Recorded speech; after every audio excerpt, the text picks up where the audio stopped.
So Elizabeth Giraud has spent her career in historic preservation, working as a planner and architectural historian.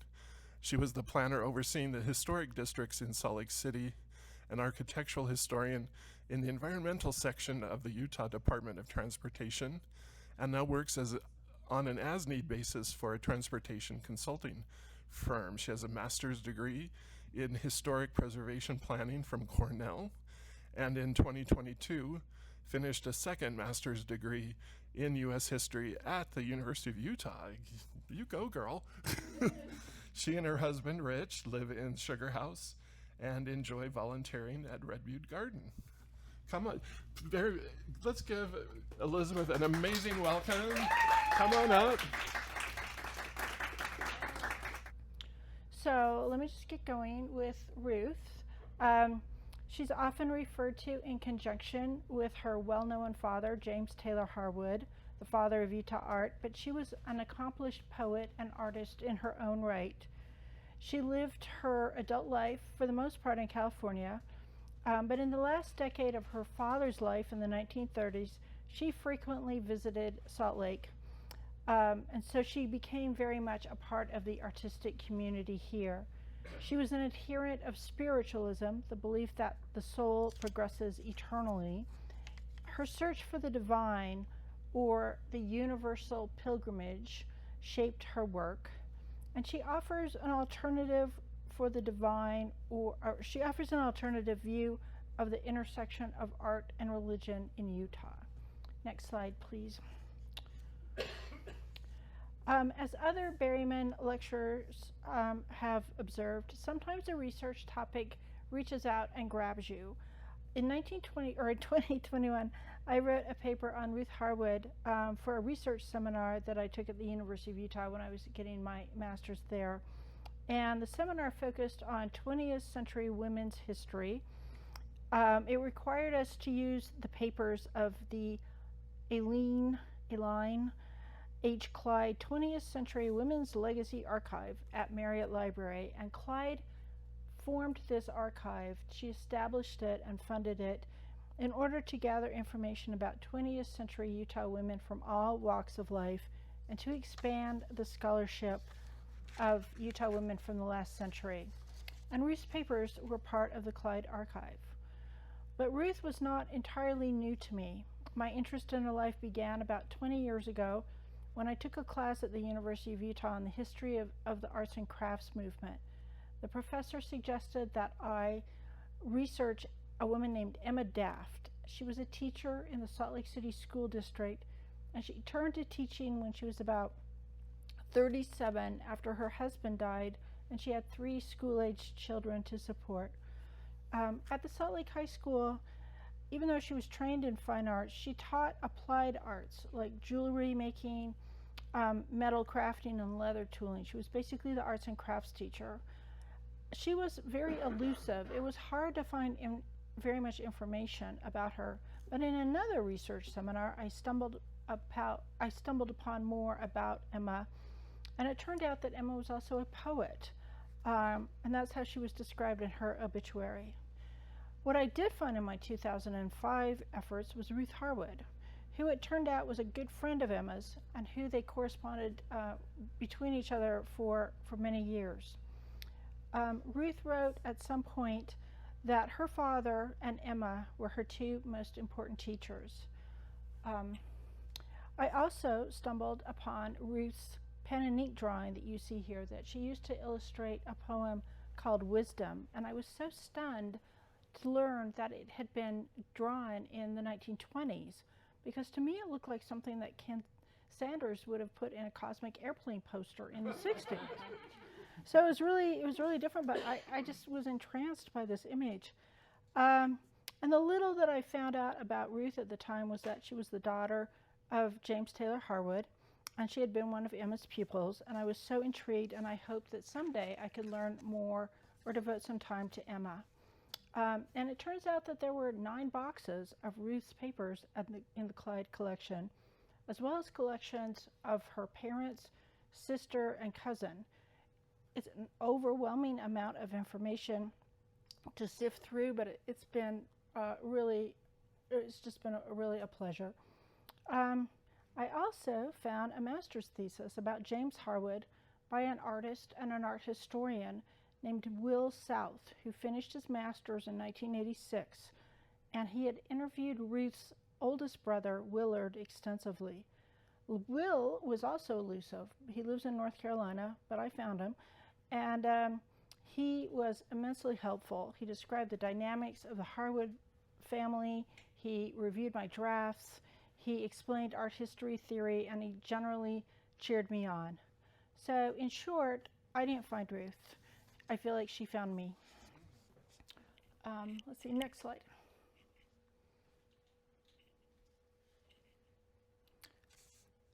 Ruth was born in Utah in 1896, and she was the second of James and Harriet Richards Harwood's 5 children. She was the product of 2 artistically accomplished parents who created a very loving, creative, and tolerant household. Ruth was James' favorite child. He was born in Lehi in 1860, and his father had run afoul of the LDS bishop and was excommunicated. Thus, the Harwood family was non-Mormon. James said that he was a church of one and that he only wanted to worship Art and Harriet. Harriet, on the other hand, grew up in Mormon royalty. Her grandfather was Willard Richards, the second counsel to Brigham Young, and her father was Dr. Heber Richards, but eventually Harriet abandoned her Mormon faith. Even after living in San Francisco and Paris early in his career, James always wanted to make a home in Utah. He loved the Utah landscape, the outdoors, and being on the land. He told Hattie that, leaving out art and religion, that Salt Lake is about the finest place to live in that I have ever seen.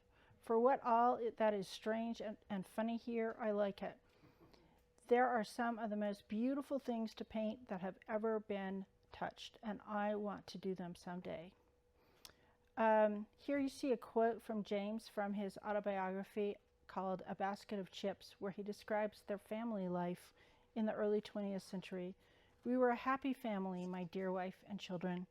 Every day was a holiday to us. A new thrill came each day. Next slide, please. Oh, okay. James was notable as the first Utahn to study art in Paris, the first Utahn to be accepted into the prestigious École des Beaux-Arts, and the first Utahn to have a painting exhibited at the Paris Salon. He was an influential art instructor at the Salt Lake High School and the University of Utah, and so he left a big mark on the art landscape of Utah that lasted for several generations. When he first arrived in Paris in 1888, he had met Hattie already, and she had been enrolled in the art academy that he had established in Salt Lake. Hattie also arrived in Paris to study art. She was the first woman from Utah to do so, and they married in Paris in 1891. Although Hattie was a promising painter, James discouraged her from pursuing a career as an artist, believing that men and women should stay in different spheres, which was sort of the Victorian ideal. Hattie set art aside when she married, but she developed serious avocational interests in philosophy, astronomy, and geology, and thus reinforced the intellectual tone of the household. The 2 paintings that you see here were painted by the couple on their honeymoon in Brittany after they were married. James successfully entered preparations for dinner into the Paris Salon, and Hattie worked on the pumpkin and the cauliflower. It was the only work submitted by a woman to the Utah Pavilion at the Chicago's World Fair in 1893. Thus, the artistic sensibilities of her parents, their indifference to a religion, and her father's love of nature were all important forces that contributed to Ruth's journey as a creative spirit. Next slide. As congenial as the Harwood house was, Ruth still had to navigate adolescence, and her teenage years were not as pleasant as her childhood. Described as an adolescent who exhibited an air of boredom while feeling awkward, diffident, and shy, in other words, like pretty much every teenager, she retreated into an imaginary world sustained by her poetry. She resisted sharing her poems with others, believing that writing poetry was an endeavor best kept sacred and undisturbed. A stanza from an early poem she wrote, Wind Rapture, expresses her need to escape social conformity. Let me break loose from this prison of conventionality that smothers me and move unfettered through the earth's and air's immensity. And this alone were God's supreme eternity. It was kind of heavy, kind of dark for a teenager.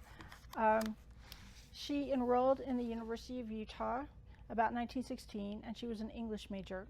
She blossomed as a poet and artist during these years.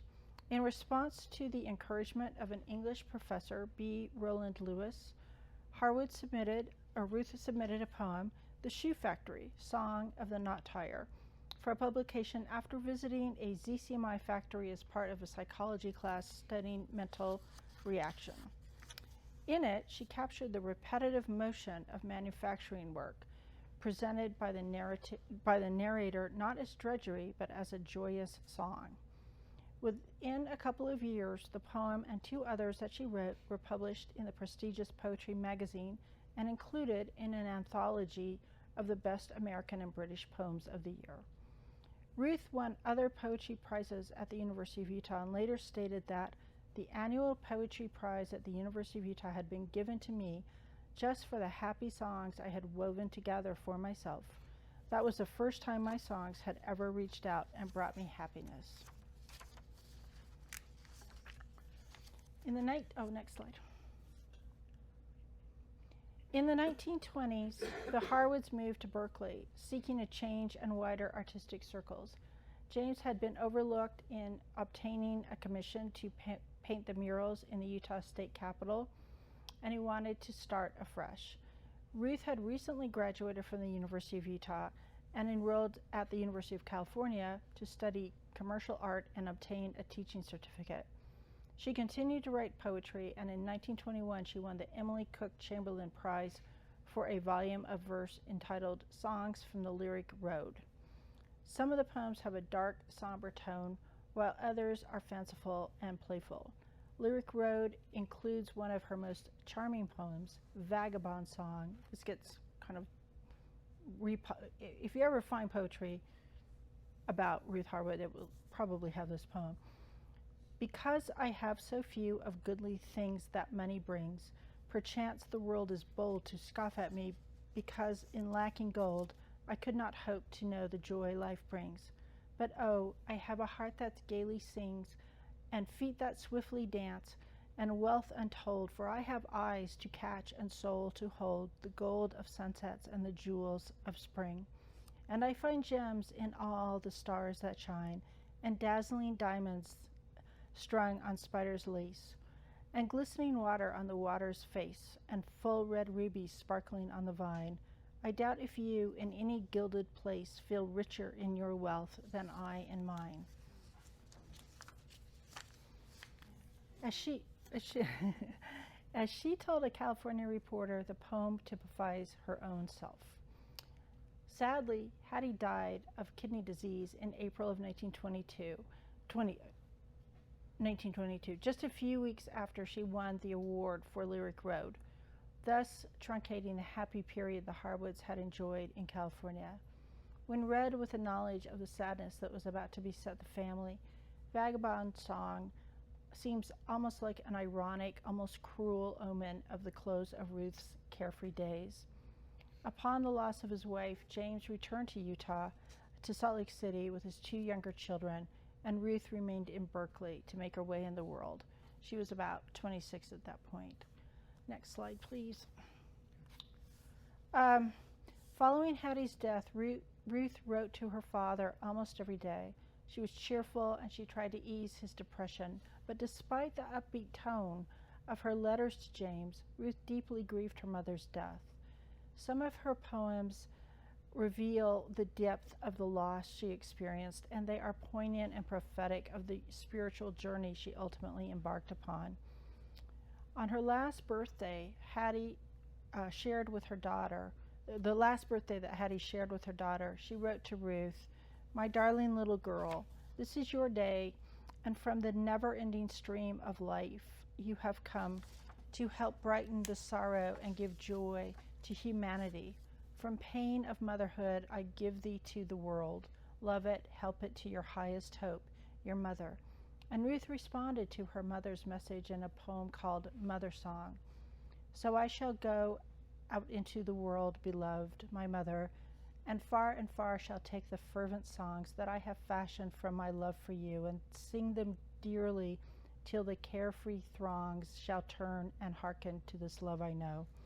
It took a few years before Ruth's metaphysical beliefs came into focus, but in the meantime, the years from 1923 to 1930 were a productive time of illustrating, writing, and teaching, in which she encountered a number of literary and artistic celebrities, traveled abroad, and lived in New York City.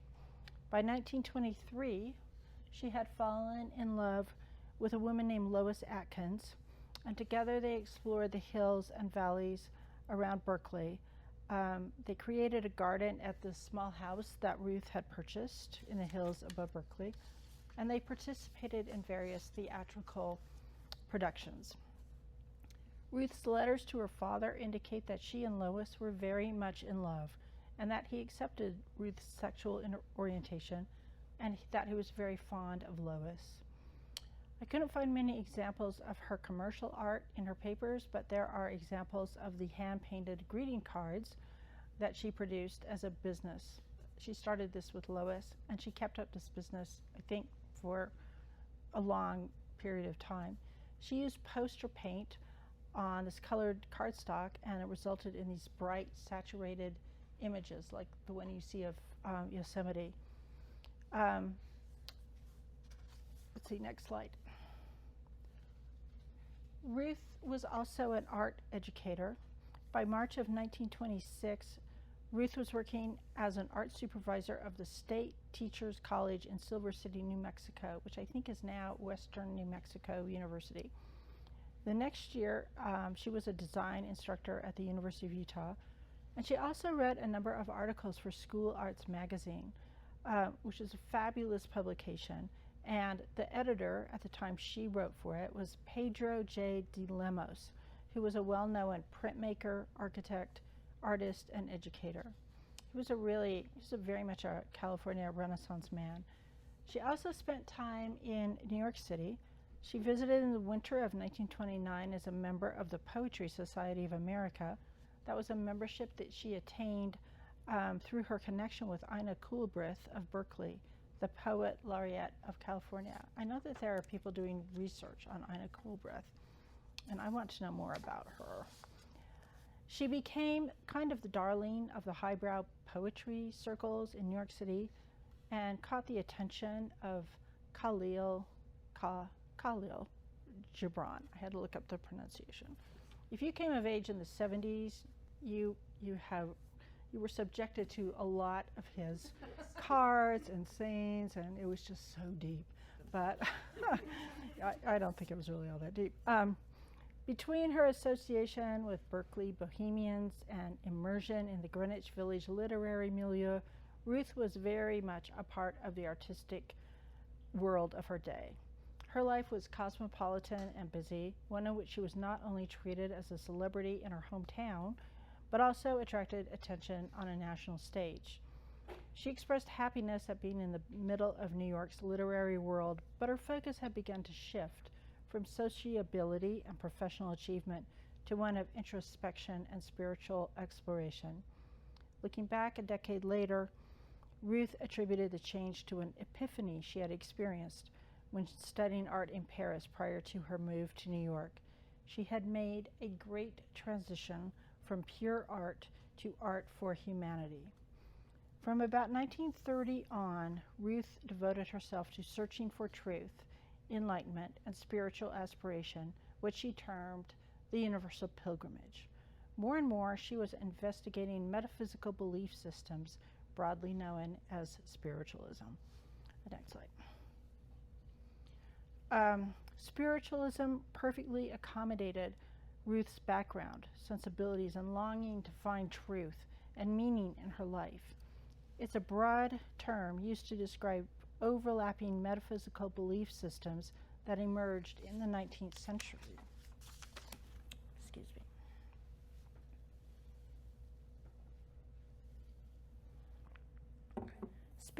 Spirit mediums were the initial purveyors of the movement, claiming to have the power to act as intermediaries between the dead and their loved ones.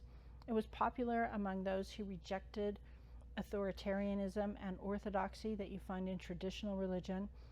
And spiritualists didn't form congregations, but instead they turned inward to seek their own spiritual truth.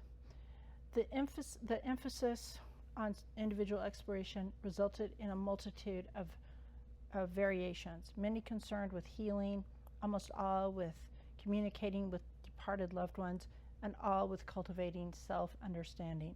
Religions such as Christian Science and I believe Unitarianism have a connection to spiritualism.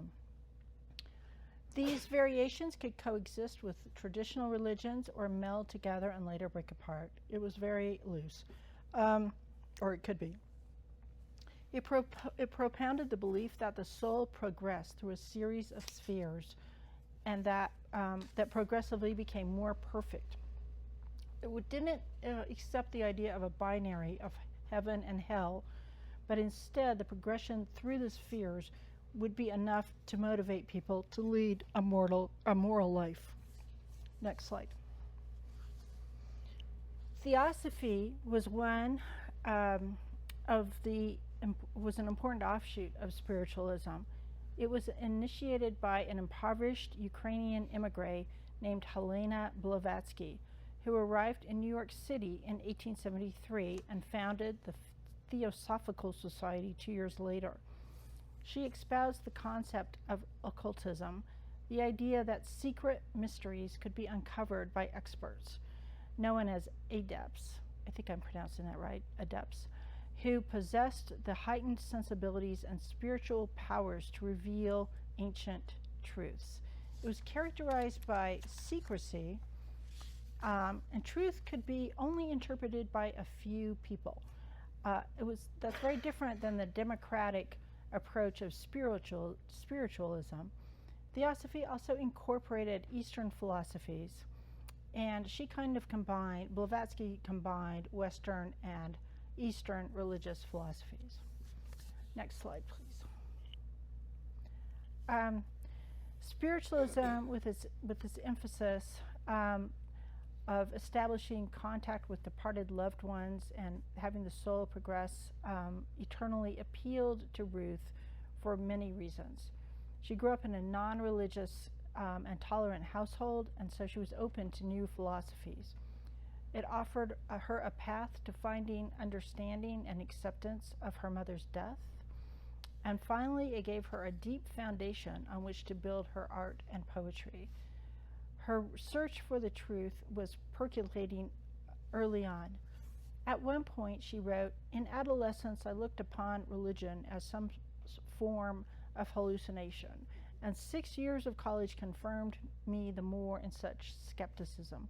Yet during all this time, a rich flow of artistic power bore unrecognized evidence of greater forces." In one of her earliest published poems, Interlude, included in Songs of the Lyric Road, she indicates her belief in the universal divine presence, which she couples with her rejection of conventional religious practices. God is speaking through this vast silence, but man remains within his walls, doing little tasks, searching for happiness, laughing and weeping. Man ventures out on Sundays and hears of God secondhand. There would be less grieving if man would learn to hear him every day. I know, she kind of hits that, right? In 1928, Ruth accompanied her father to Paris, and the trip resulted in Paris Cycles. This was one of the illustrations from that. Um, it was a book that she published herself. It had prose passages and drawings, and she later stated that her great transition from pure art to art for humanity came while she was a student in Paris. Her words from Paris cycle reveal a spiritual awakening. For days now, there has been the sense of dawning secret. I seem to stand breathless upon the threshold of a mystery.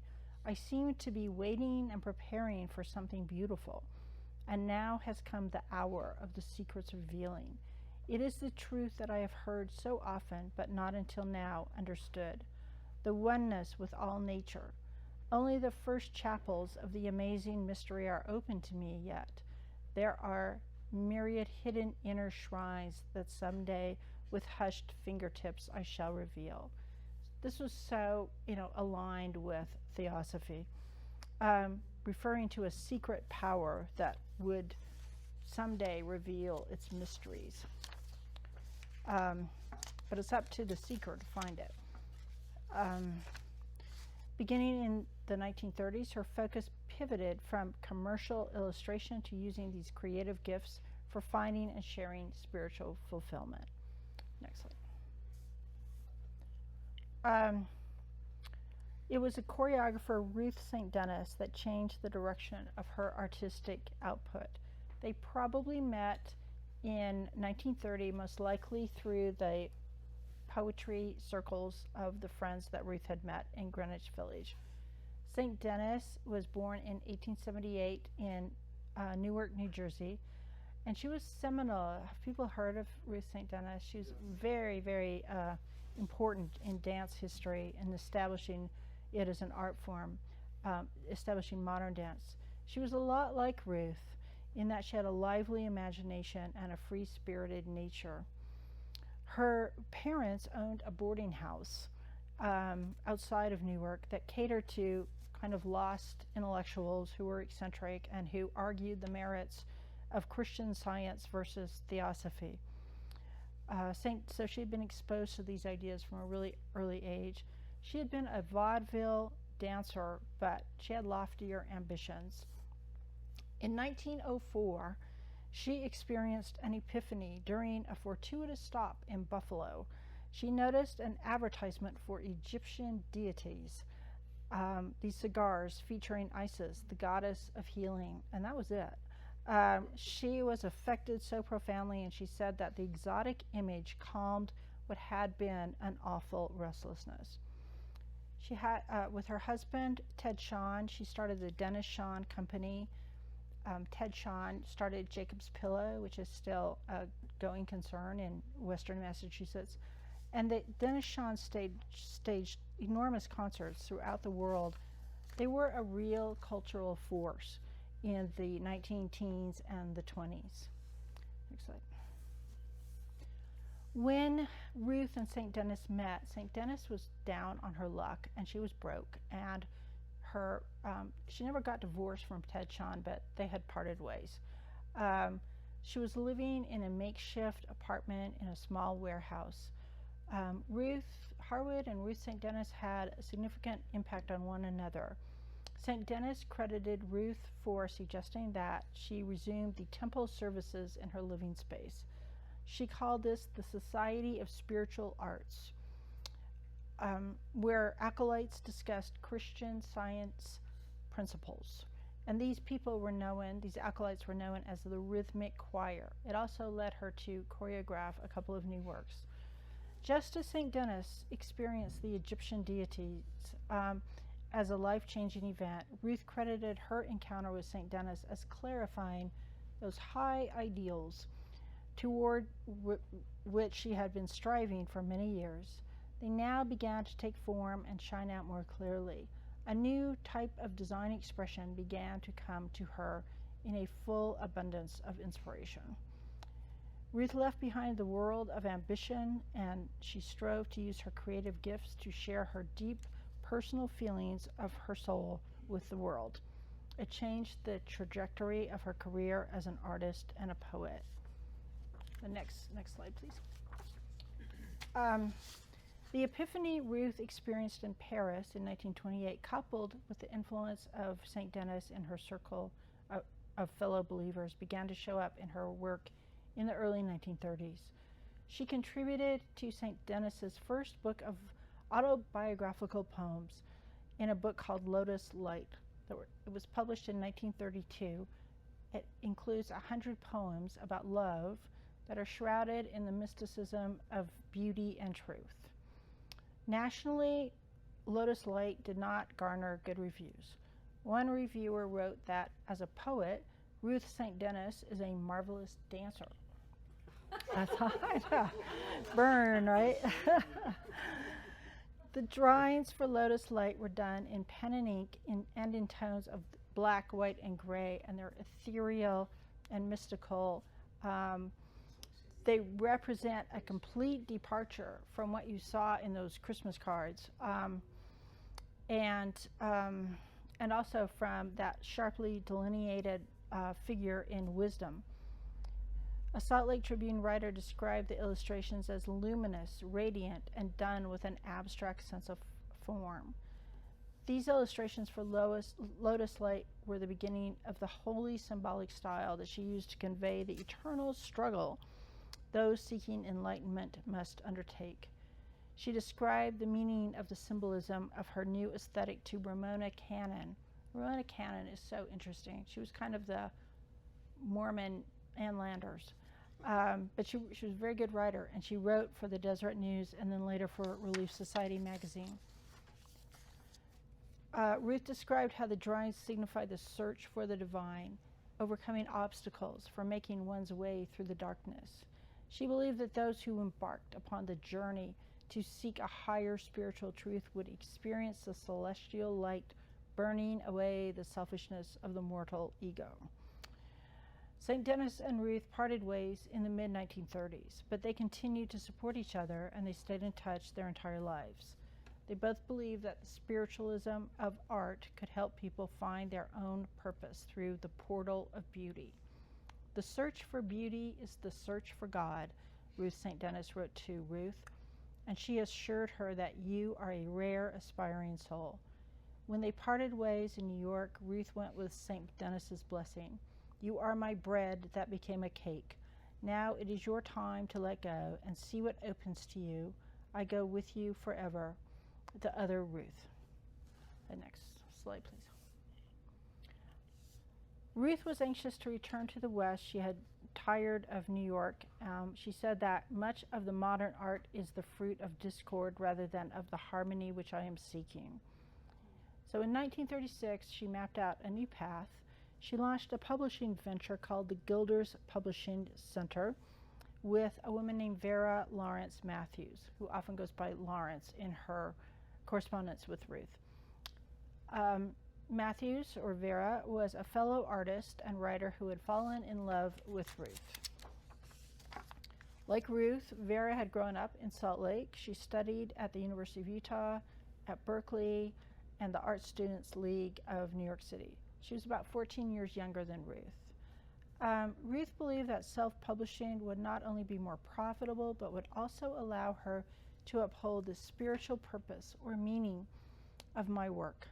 The Gilders Press was cited in various articles as a return to the arts and crafts ideal, upholding the old guilds, the joy of workmanship in every phase of artistic expression.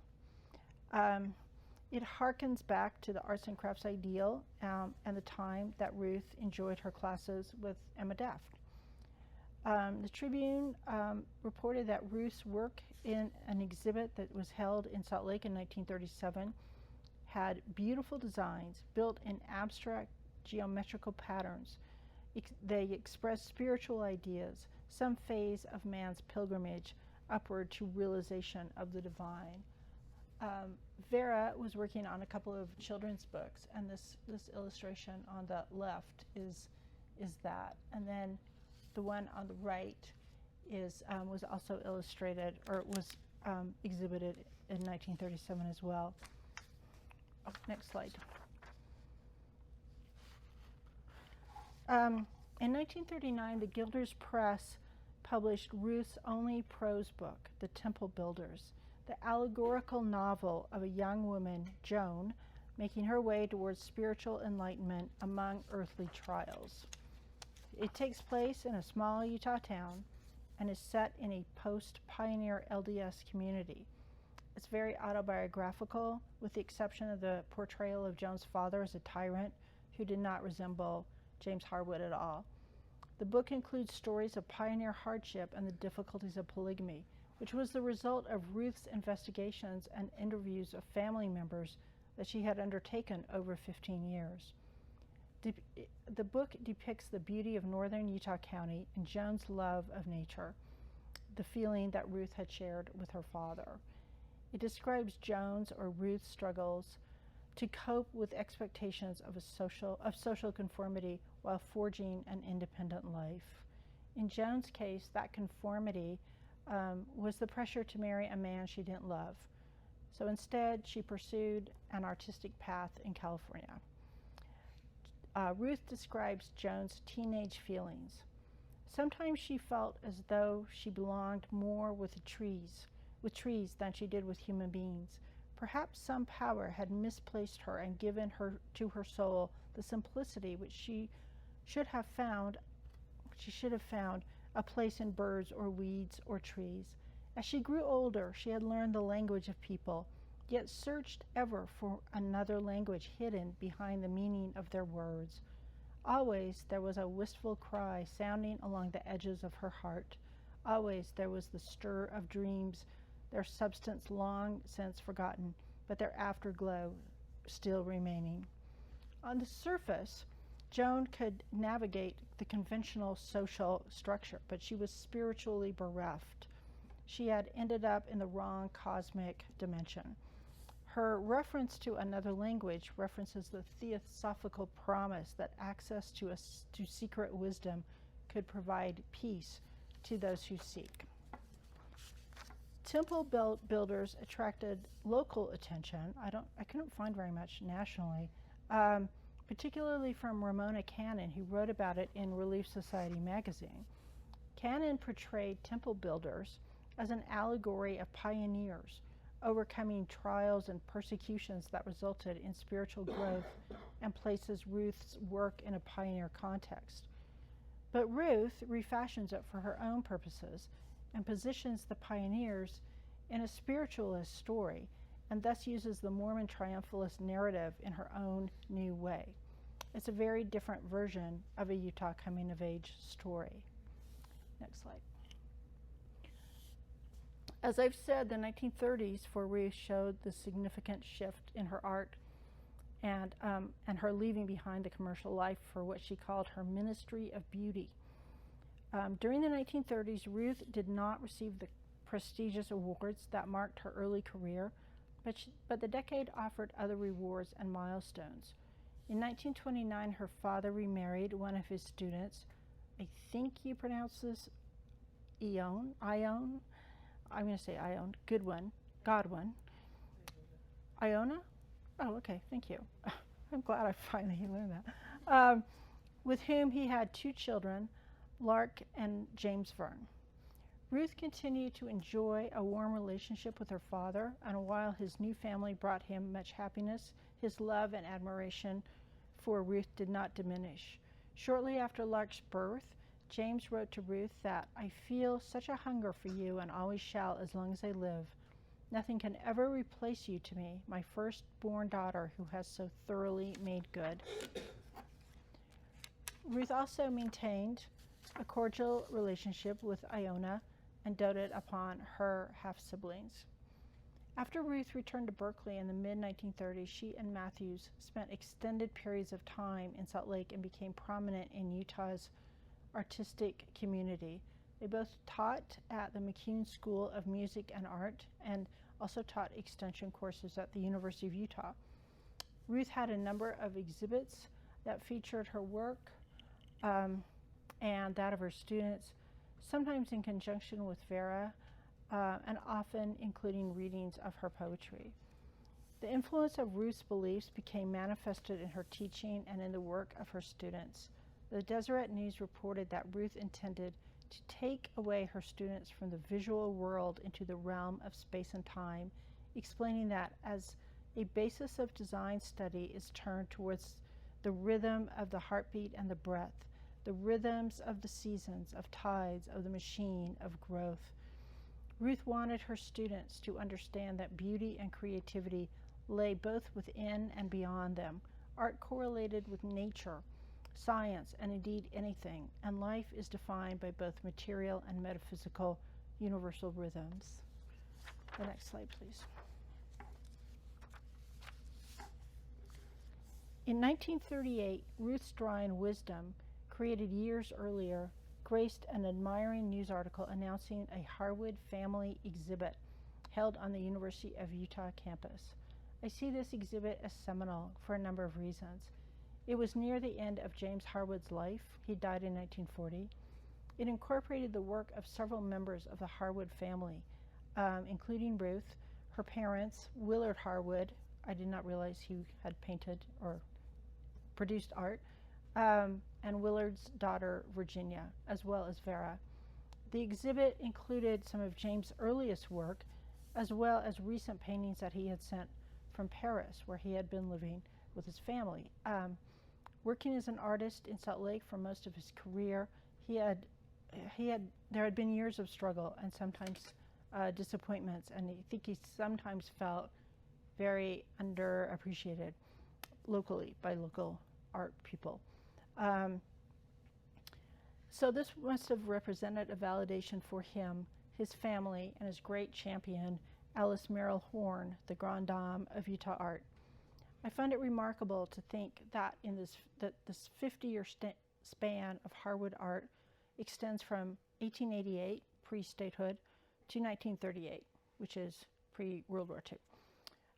The juxtaposition of James and Hattie's art next to Ruth's represented a wide swath of Utah's art history. It also shows the breadth of the techniques and influences that had informed Ruth's work over a 15-year period. She executed Wisdom, which you see here again, in a precise graphic style, whereas the work associated with the universal spiritual pilgrimage was always ethereal and atmospheric and intended to convey a cosmic journey. Next slide.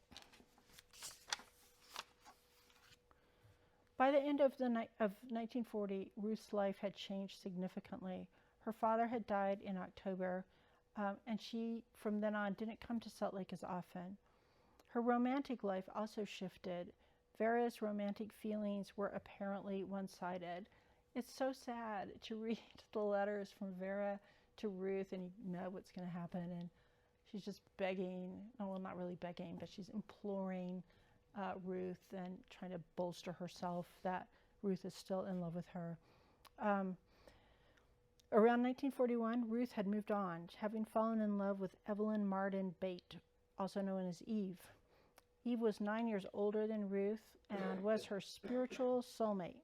In one of the many letters she wrote to her stepmother after her father died, Ruth shared what Eve meant to her and compared it to what Iona meant to her father. I love having someone I can write to about her. We are so very grateful and happy. I can understand so much more what a glory you brought into my father's life.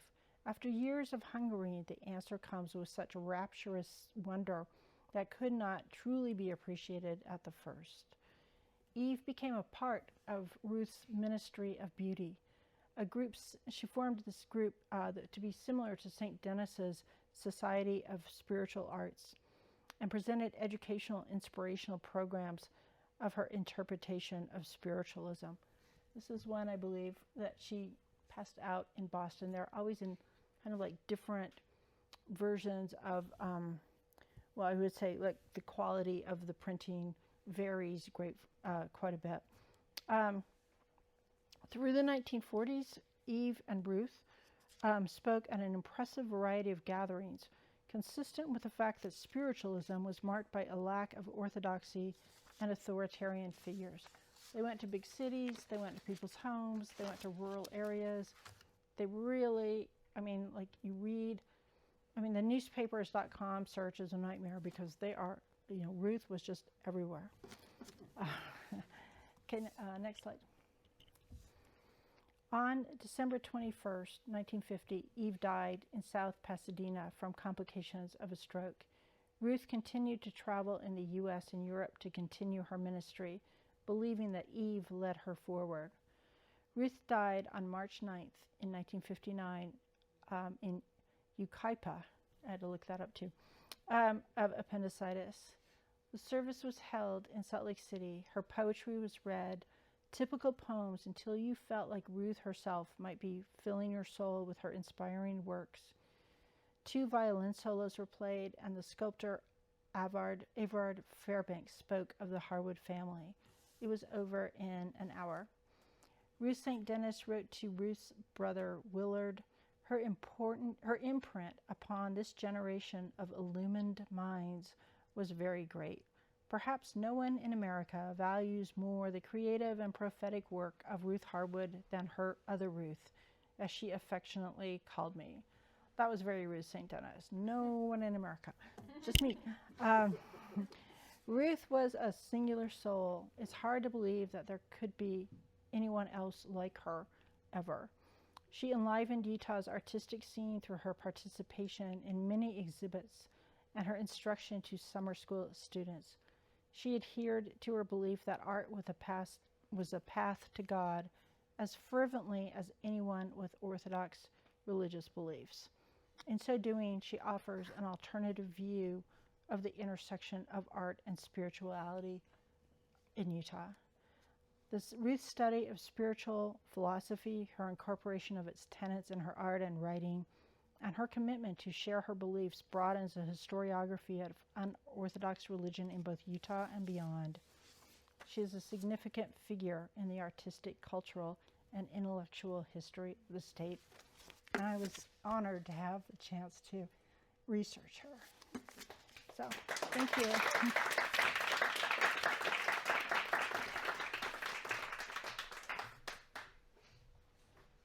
Thanks, you guys. That was awesome. Well, thank you. Thank you very much. Oh, Is she questions? friends with Houdini, do you think? I don't know. I never found that, but it would nothing would surprise me about who she interacted with. Megan. Thank you so much for this amazing talk. Thank I you. vote that we reading the lecture series, The Ministry of Beauty. Mm.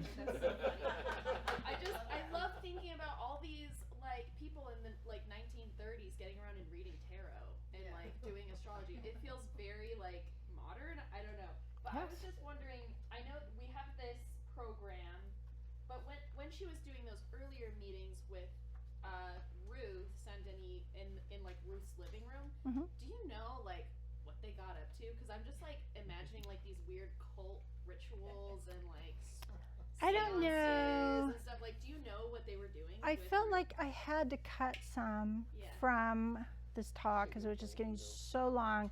Yeah. There is a very, I don't want to say the word lurid, but descriptive, loving, very sexual poem that she wrote. I think it was Ruth to St. Denis, and Will said, "Yeah, for sure they were lovers. That should be a Netflix series." But and that would not surprise me. But then in I think about 1935, St. Denis said that she fell in love with somebody.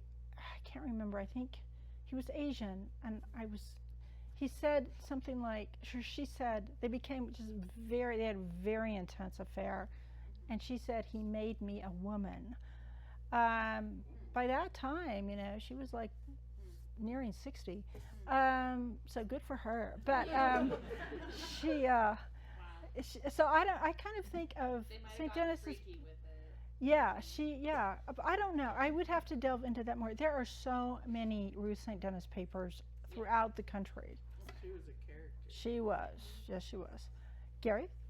Do you know if any of Ruth's work is currently on display anywhere? No, I don't think so. And that is something that I think is really strange. So one of the reasons why the last photo, the last slide, Like I only found about 3. She never, well, she didn't paint fine art the way her parents did. She went into the commercial realm, but there are some very nice small watercolors like this in her papers. And no, I don't think, because remember she's in the spiritual. She's leaving that behind. So that is from her papers. Yeah, there are 2 or 3, That's and I Berkeley. assume that she did that. I just thought it was so pretty. You said that's Berkeley? Yeah, That's the tower at UC Berkeley. yeah. I think she did this. I would find things about her exhibits here, with her. I'm sorry. I think some of them are kind of freaky. But I mean, I don't know if they would appeal to people to buy. Let's put it that way. So I don't know if people did, but she was. I think when she left that behind, that was it, and it was all about her message. What's it? You? It's not really a question, but more comment. As a queer ex-Mormon who grew up in North Utah County, who left the church to go up the canyon, I'm just stoked. I got a new person to be obsessed about. Well, and also, having worked for UDOT, the creator of massive roads throughout northern Utah County, think how beautiful it must have been. Lehigh in the 19th century, early 20th century, it must have been spectacular. So, and I feel like a lot of that's gone. But yeah, it is an interesting part of their life. Are there any questions on Zoom? I haven't seen anything. Okay. Yes.